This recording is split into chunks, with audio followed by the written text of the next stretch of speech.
25장 새로운 양식의 조성음악입니다. 20세기 음악은 이렇게 5장으로 나눠져 있는데요. 24, 25장은 제2차 세계대전 이전의 음악이고, 그러니까 1945년 이전의 음악이고요.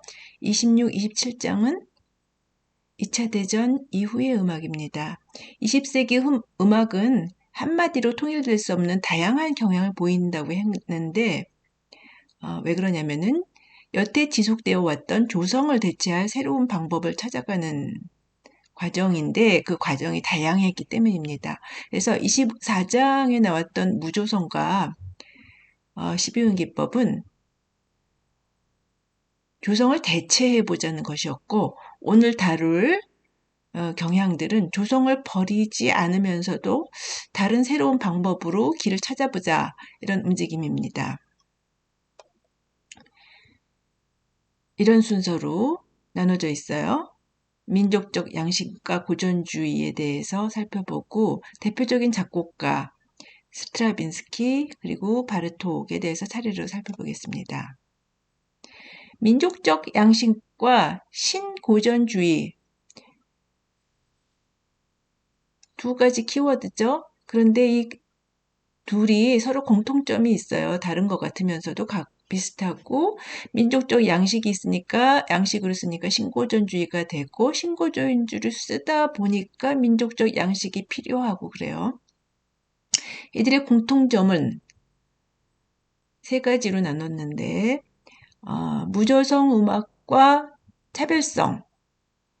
그러니까 무조성 음악과는 달리 조성을 버리지 않고 새로운 방식을 찾아가자. 바로 19세기 말 세 가지 경향 중에서 바로 민족주의 음악에서 실마리를 찾았다고 봅니다. 그래서 이렇게 다양한 선법, 민속적 음계나 오음음계, 온음음계, 선법 이런 조성과 다른 또 리듬, 4분의 4비나 4분의 4박자 이런 리듬이 아니고 그런 예전과는 다른 이런 것들은 새로운 음악을 쓰는 기회를 제공했죠. 특히 조성이 예전에 기능화성이라고 그러면은 이거죠.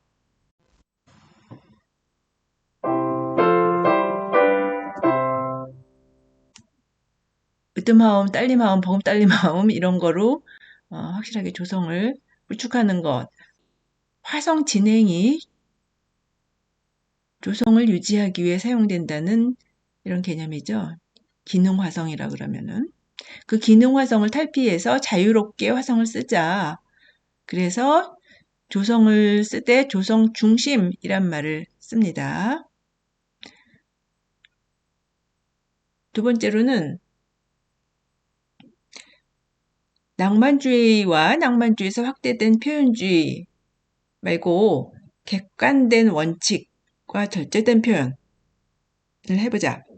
그래서 눈을 18세기 심지어 르네상스까지 해서 고전주의 원칙이라 그러죠. 여기서 말하는 고전주의 원칙이라는 것은 꼭 모차르트, 하이든의 고전주의를 말하는 게 아니고 이렇게 이전의 음악의 구조와 형식이 중요한 역할을 하는 그런 음악에 이제 눈을 돌리게 됩니다.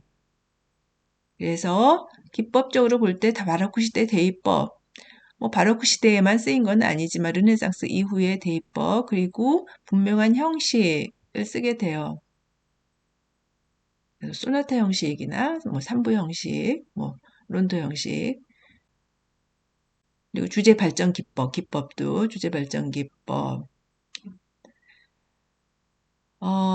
그리고 제1차, 2차 세계대전 사이 이게 번호가 빠졌네요. 3하고 제1, 2차 세계대전 사이 1920년대에 특히 발달하게 됩니다.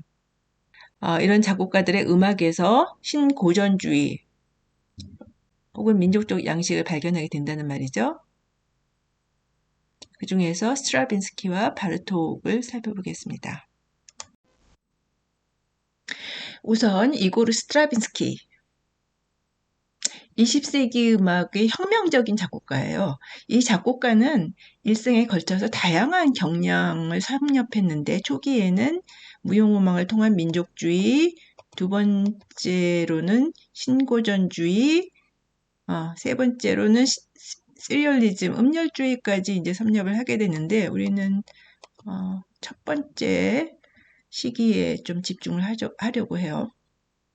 스트라빈스키는 러시아 사람이죠. 그래서 페테르부르크에서 법학을 공부했어요. 음대가 아니고.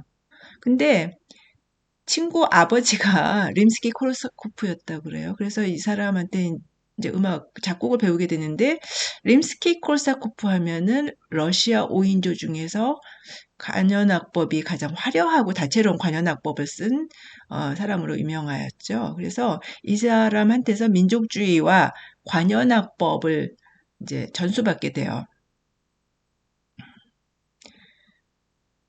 사실 이 민족주의에 대해서는 러시아는 서유럽보다는 아시아의 영향을 받고 그죠? 종교적으로도 카톨릭이 아니고 그리스 정교. 그래서 심성이 약간 아시아와 섞인 듯한 서유럽과는 조금 다르죠.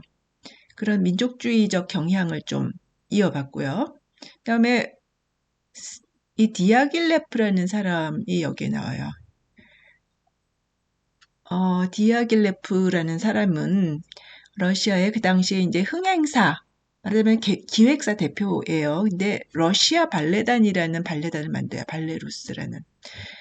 그러면서 어디서 활동하냐면은 러시아에서 활동하는 게 아니고 서유럽, 특히 당시 문화의 중심지였던 프랑스 파리를 중심으로 이제 공연을 하게 돼요. 그러면서 이와 같이 이제 러시아의 전통적인 스토리나 전통적 의상 그리고 전통 춤, 뭐 트랩팝 같은 이렇게 힘찬 춤도 있잖아요. 그래서 엄청난 주목을 받게 돼요. 이 발레 공연이.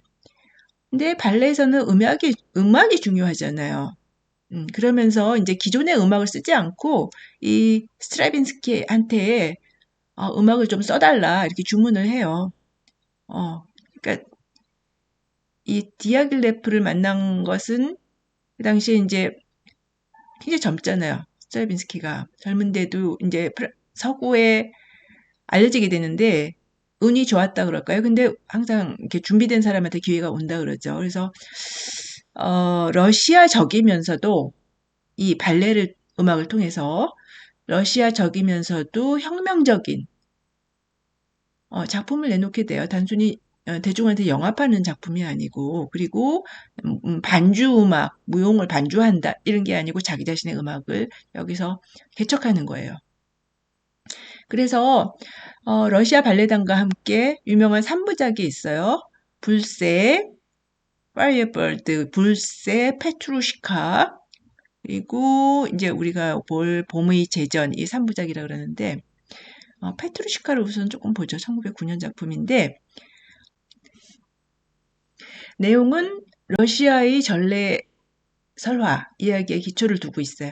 우리나라의 마당극 같은 분위기인데 여기 이제 피에로 복장을 했는데 이름이 페트루시카예요. 주인공. 그리고 발레리나 그리고 흑인 세 인형이 나와요. 첫 장면에서는 이제 떠들썩한 분위기의 시장 장면으로 시작하고 사람들이 노래 부르고 춤추고 그러면서 마음껏 러시아 민속적 요소들을 선보여요. 근데 우리가 볼 장면은 바로 이 마술사 위에서 새 인형이 영혼을 얻게 되는 장면인데 이 페트루시카는 사실 발레리나를 흠모해요. 그렇지만은 발레리나는 좀 더 씩씩한 이제 흑인을 좋아하는 그런 모습이 나와요. 그래서 피에로는 이 사이에 이제 막 끼어들어요. 그러다가 여기서 내쫓기고 여기서 슬픈 피에로의 장면에서 이 화음이 나와요.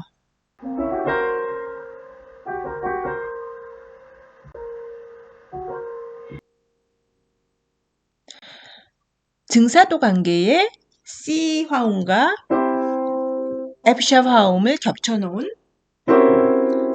불협 화음이죠. 네, 이런 화음이 이제 페트루시카 화음이라는 이름을 얻을 정도의 충격적인 음향을 들려주게 됩니다. 이 장면을 조금 보겠습니다.